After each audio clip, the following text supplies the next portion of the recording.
자, 안녕하십니까. 이제 선생님이랑 우리나라 경제 발전의 역사에 대해서 공부하고 있습니다.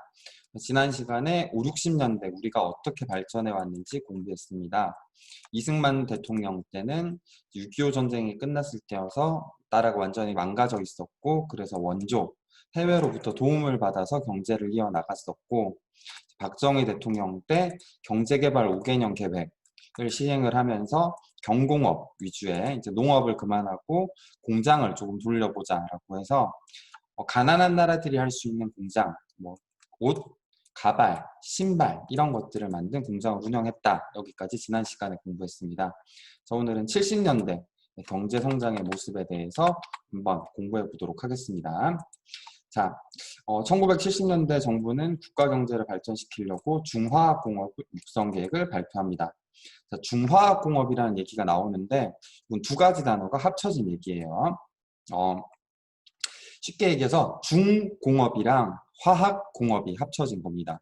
경공업이 가벼운 걸 만드는 거였으면은 중공업은 무거운 걸 만들겠다는 거예요. 경중이라는 한자가 가볍다, 무겁다니까요. 그래서 중공업, 무거운 물건들, 예를 들어서 자동차, 텔레비전, 뭐 배 이런 것들을 만드는 공장을 이제 만들기 시작하고요. 그리고 화학 제품이라고 하는 것은 이제 기름을 통해서 만들어내는 것들, 플라스틱이라거나 뭐 합성 섬유들 이런 것들, 뭐 나일론 이런 것들을 제조하는 산업이 이 시기에 시작이 됩니다. 자, 그래서 철강, 석유화학, 기계조선, 전자 등의 산업을 육성을 합니다. 자, 이제 여기에서 유명한 회사들이 여러분들이 지금 알고 있는 대기업들이에요. 포스코, 그 철 만들던 회사고요. LG, GS, 얘네들이 정유 회사죠. 칼텍스, SK도 마찬가지고요. 그리고 뭐 한화 이런 기업들도 화학 기업이죠. 그래서 한국화학을 줄여서 한화라고 하거든요.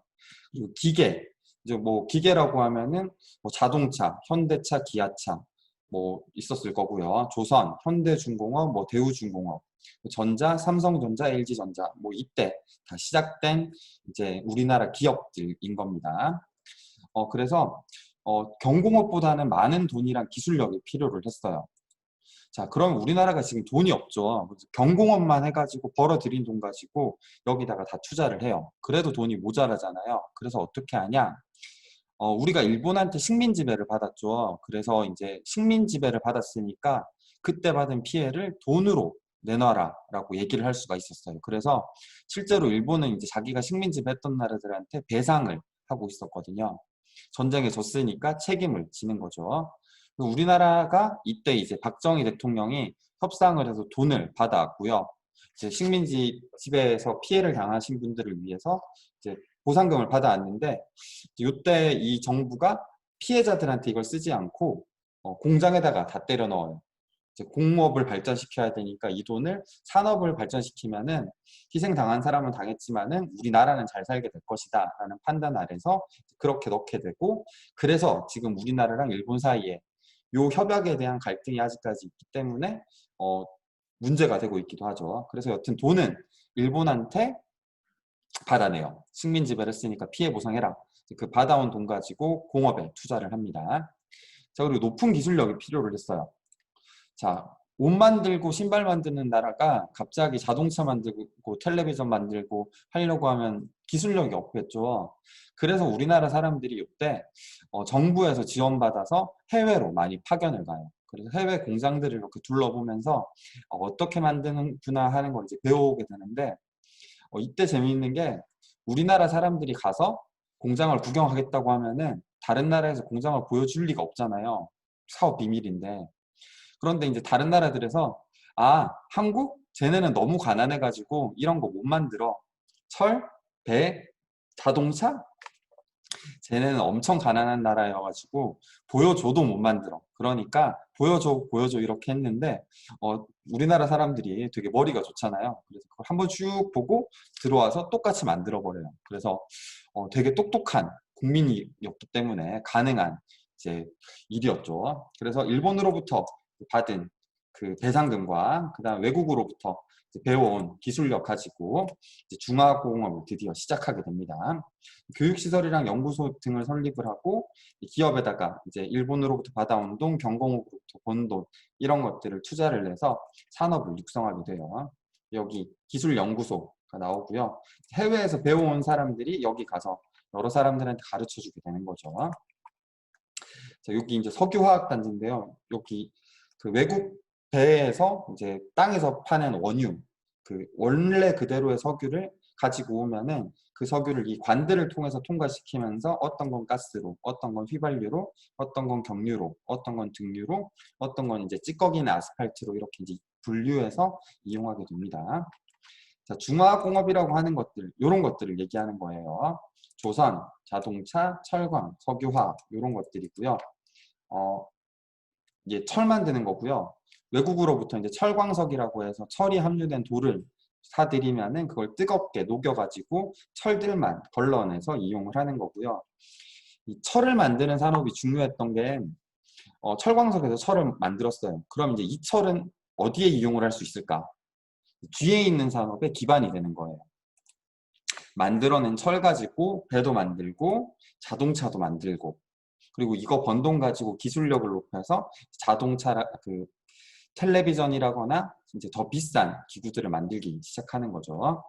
자, 그래서 선생님 어렸을 적에는 그 포항제철, 포철 여기가 되게 유명했어요. 그래서 전국적으로 유명한 대학교로 뽑을 때 지금은 이제 서울대, 연세대, 고려대 뭐 이렇게 뽑지만은 이 서울대 다음으로 보통 이제 포항제철을 그러니까 그 포항제철 밑에 대학교가 있었거든요. 포항공대라고 여기를 꼽는 사람들도 많았어요.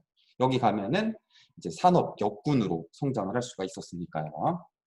자, 요거의 기원이 이제 요렇게 해서 설립된 대학교가 한국기술 그 과학기술원인데 이게 이제 나중에 그 카이스트라고 해서 대전에 그 과학만 전문적으로 연구하는 기관이 되기도 합니다. 자, 그럼 다음 설명 넘어가기 전에 간단하게 정리를 한번 해볼까요? 자, 박정희 시대 때는 일단 새마을 운동이라고 하는 운동을 시작을 합니다. 낡은 시골을 이제 조금 깔끔하고 예쁜 도시로 바꿔주려고 길을 새로 다진다거나 아침에 일찍 일어나라 그럼 옷 나눠줄게 하는 캠페인 같은 걸 시작을 하게 되고요. 그리고 기초산업시설을 만들어요. 지난번에 얘기했던 뭐 항구라거나 뭐 경부고속도로 이런 것들을 이제 만들었기 때문에 어른들이 이 대통령은 대단했어라고 얘기를 하시는 거죠. 70년대는 이제 중화학공업이 시작이 됩니다. 중화공업은 중공업이랑 화학공업이 더해진 얘기고요. 여기 해당되는 것들이 바로 제철, 조선, 자동차, 그리고 뭐 전자, 텔레비전, 그리고 그 화학공업, 화학 관련 산업들 이런 것들을 크게 예로 들 수가 있겠습니다. 자, 정리가 되셨죠? 자, 그러면 이제 쓸데없는 얘기 또 들으면서 뒷내용 공부해 보시죠. 자, 우리나라가 근데 이렇게 지금 공장을 돌리려고 하는데 큰 문제가 있었어요. 어떤 문제였는가 하면은 자, 철을 생산을 해야 되는데 철을 생산하려면 철광석이 있어야 돼요. 그럼 철광석이 어디 있을까요? 우리나라에만 나오는 거 가지고는 철을 다 못 만들어요. 그래서 어떻게 하냐? 외국으로부터 사와야 돼요. 철을 사왔는데 이걸 녹이려고 하면은 불이 필요해요. 불 피우려고 하면은 석유, 석탄이 필요해요. 석탄은 강원도에서 캐오는데 석유는 우리나라에 없어. 석유화공업을 하려고 하는데 석유 여기 빠졌네요. 자, 자, 석유 관련 산업을 하려고 하는데 우리나라에 기름이 안 나. 그래서 어떻게 하냐? 다른 나라에서 수입을 해왔어야 됐어요. 그래서 요거는 우리나라 경제에 되게 중요한 특징이기도 합니다. 자, 근데 전부 다 다른 나라에 사오려고 하니까 너무 힘들죠, 그렇죠? 그래서 기본적인 재료 몇 개는 우리나라에서 직접 만들려고 했어요. 그 중에서 제일 대표적인 게 철, 그리고 석유화학 두 가지예요. 선생님, 석유를 사와야 된댔잖아요. 자, 석유를 사와야 되는데 우리나라가 석유를 발전시키면 어떤 점이 좋았는가 하면은 사우디아라비아나 카타르 그 이란 이렇게 석유를 생산하는 나라들은 석유가 잘 나는 대신에 기술이 그만큼 뛰어나지 않았어요. 땅에서 퍼낸 석유를 실제로 사용을 하려고 하면은 이거를 정제하는 정유 과정을 거쳐야 되는데 거기에 대한 기술을 우리가 빨리 발전을 시킨 거예요. 그래서 너네 석유 우리한테 10톤 갖다 주면은 우리가 깔끔하게 잘 만들어 가지고 5톤 너네한테 돌려줄게. 대신 나머지 5톤 우리 써도 될까? 이렇게 이제 얘기를 한 거예요. 그래서 석유 산업을 발달시킴으로써 우리는 해외로부터 수입을 해야 될 것을 쉽게 얻게 되었죠. 자, 이 과정을 통해서 그 정부의 지원으로 철강, 석유화 기업들이 철, 합성섬유라고 하는 거는 면 이외의 옷 소재들, 나일론이라거나 폴리에스테르 이런 것들을 얘기하는 거고요. 합성고무, 플라스틱 같은 이제 석유화학 제품들을 생산을 해내게 됩니다. 자, 철 생산 영상 잠시 보시죠.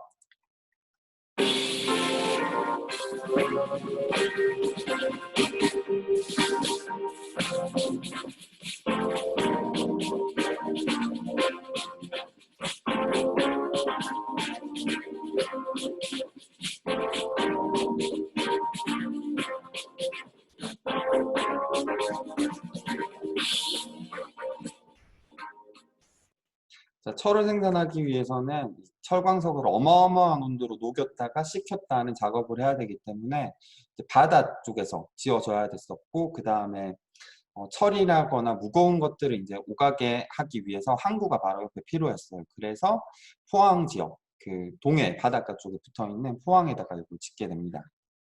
자, 그 다음.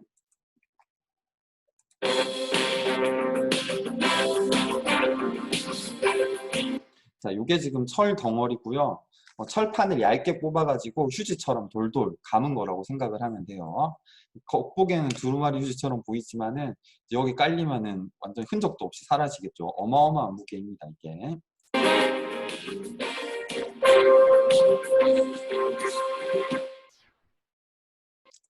자, 이제 이렇게 만들어서 우리가 자동차라거나 다른 것들을 만들고 남은 것들은 해외에 수출하면서 돈을 더 벌게 된 거예요.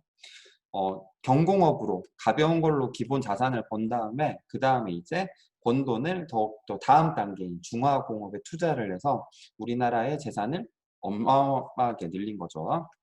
그리고 현대화된 대형 조선소를 건설을 하면서 세계 시장에 진출하게 됩니다. 이제 이때 만들어진 게 그 대우조선, 그다음 현대 중공업 뭐 이런 애들이 되고요. 대형 선박을 제조를 하는데 요거 배 한 척 만드는데 얼마나 들까요? 요런 배. 요런 배 만드는데 한 척에 보통 5천억 뭐 이렇게 해요. 어마어마하죠, 그쵸? 이거 2척 받으면 1조 버는 거예요. 자, 어마어마한 돈이 들어가는 규모의 산업이기 때문에 요걸 이제 한 대만 받아가지고 운영을 하면은 이제 그 동네 전부 다가 1년 동안 풍족하게 먹고 살 수 있는 여력이 생기는 겁니다. 어마어마하죠, 그렇죠? 이런 것들이 이제 우리나라가 만들기 시작을 하게 되고요. 이제 요거를 이제 주로 했던 지역이 거제도 쪽이 되는 거예요. 부산이랑 그 옆에 보면 이제 거제도라는 섬이 있는데 그쪽에서 이걸 만들고요. 그래서 이제 네이버 지도 같은 걸로 이 거제도 쪽을 그 검색해서 보게 되면은 중간에 막 가려진 부분이 있어요. 그 부분이 요 공장은 비밀스러운 기술들을 이용하기 때문에 다 이제 지워놨어요. 원체 중요한 산업이고 비싼 돈이 투자가 되니까요. 자, 그리고 이후에 자동차 산업이 발전을 하게 됩니다. 자동차 산업 재밌는 게 우리나라 최초의 자동차 이름이 시발 자동차예요. 시작하고 발생했다. 처음 만드는 자동차다라고 해서 한자 이름인 시작하다라는 뜻으로 시발을 붙여서 시발 자동차라는 자동차를 처음으로 탄생시키게 되는데 이제 자동차는 빨리 망하고 이제 다음에 나중에 이제 그 현대 쪽에서 자동차 기업을 인수해서 자동차, 기아 쪽에서도 인수해서 자동차, 대우 쪽에서도 자동차 이렇게 해서 자동차 산업이 우리나라의 주요 산업이 되기도 합니다. 자, 그래서 자동차 산업 이제 우리나라에서 드디어 이제 돈 되는 것들을 만든 거예요. 기계 전자 산업도 크게 발전을 했고요. 자, 그래서 경공업에서 중화공업 중심으로 바뀌었다. 요게 이제 오늘 핵심 포인트가 되겠죠. 자, 일단 자동차 수출 장면만 보시죠.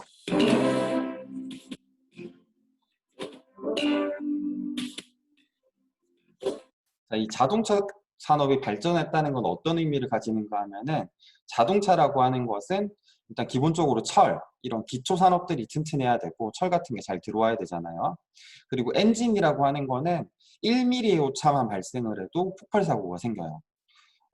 조금의 오차만 생기더라도 사고로 이어지기 때문에 되게 뛰어난 기술력을 요구를 하는데 그런 것들을 모두 다 갖춘 나라가 되었다는 걸 의미해요. 그래서 지금도 전 세계에서 자동차를 만드는 회사는 한 20개 정도밖에 안 돼요. 몇 년 전까지만 하더라도 10개국이 안 됐는데 요즘에 좀 많이 늘어나서 20개 정도 이내로 자동차를 만들 만한 기술이 있거든요. 우리나라가 그 정도 기술력이랑 산업의 규모를 가졌다고 생각을 하면 됩니다. 80년대부터요. 자, 그리고 이제 이후에는 이제 컬러 텔레비전이라거나 뭐 이제 요 텔레비전이 처음 나왔을 때는 이렇게 이제 셔터를 내렸다 올렸다 하면서 여기 막 같은 게 있었어요. 그래서 이걸 닫으면은 꺼지고 열면은 켜지고 막 이러는 시스템이었었고요. 컴퓨터. 선생님 어렸을 때 보던 그 컴퓨터네요. 여러분들 지금 사진 파일 한 개가 한 3, 4메가 정도 하는데 이때는 그 컴퓨터 전체 용량이 한 1.4메가 이 정도 됐었어요. 이 컴퓨터에다가 여러분이 핸드폰으로 찍은 사진을 한 개도 전송을 못 한다는 거예요. 그만큼 기술 발달이 빠르죠. 어렸을 때 생각이 나네요.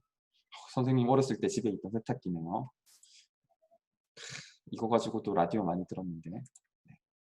냉장고 나옵니다. 이런 것들이 이제 우리나라에서 만들기 시작했고 요때는 사실 우리나라보다 일본이 이런 것들을 더 잘 만들었어요. 근데 요즘에는 백색 가전, 집에서 이용하는 흰색 가전 제품들은 LG랑 삼성이 전 세계적으로 제일 넘버원 소리를 듣죠. 자, 그래서 처음에는 경공업, 그러니까 옷, 신발 같은 것들을 많이 팔았는데 이게 10년 사이에 뒤집혔다. 자, 이게 쉽게 얘기하면은 옷 팔면 얼마 받을까요? 옷 뭐 비싸봤자 2, 3만 원? 뭐 5만 원? 자, 옷 팔아가지고 1, 2만 원 벌던 거 자동차 팔아서 1,000만 원 벌 수 있는 거예요. 그렇게 산업의 체질을 개선함으로써 똑같은 일을 하더라도 더 큰 돈을 벌 수 있는 일들을 우리나라가 하기 시작했다. 그리고 키워드가 뭐냐면은 경공업에서 중공업. 요 말이 가장 중요한 게 되는 거예요. 자, 돈 10,000원 벌던 거를 1,000만 원 벌 수 있는 산업으로 바뀌었다. 그게 지표에서도 나오는 게 지금 여기 보시면은 100만 달러 기준으로 지금 요때 8억 달러 정도 해외에 수출을 했는데 요때 지금 보시게 되면은 650억 달러를 수출했대요. 요 말이 뭐냐? 20년 새에 100배 정도 증가를 한 거예요. 쉽게 얘기해서 지금 100만 원 월급 받는 사람이 요 경제 성장률대로면은 20년 뒤에 연봉 1억 받을 거란 얘기인 거예요. 어마어마하죠, 그렇죠? 요 시기에는 우리나라가 경제 성장을 어마어마하게 했던 시기이기 때문에 되게 어른들 중에서는 이 시대를 그리워하고 이렇게 경제 성장 다시 하면 좋겠다라고 생각하는 어른들이 계신 거죠. 경공업에서 중화공업으로 빨리 체질 개선을 했기 때문에 경제 성장을 이뤄낼 수 있었습니다. 자, 60년대에 발달한 경공업과 70년대에 발달한 중화공업의 차이점을 이야기해 봅시다. 되어 있는데 요거 한마디로 정리하면은 뭐에서 뭐다? 경공업에서 네, 이제 중공업, 중화공업으로 체질 개선을 했다. 요 정도 키워드로 기억하시면 되겠습니다. 그래서 요약하면은 원래 전쟁 끝나고는 외국한테 한 푼만 주세요 이러고 살았는데 그 받은 한 푼 가지고 옷 만들고 남은 돈 가지고 자동차랑 배랑 이런 것들을 만들었다. 그래서 우리나라가 부자 나라가 됐다. 이제 이렇게 이해하시면 됩니다. 자, 마무리 문제. 지난 시간에 선생님이 요거 하면서 시작할 거라 그랬는데 그냥 요 뒤에다가 넣어둘 테니까 같이 풀어보시면 되시겠습니다. 고생하셨습니다. 다음 시간에 봐요.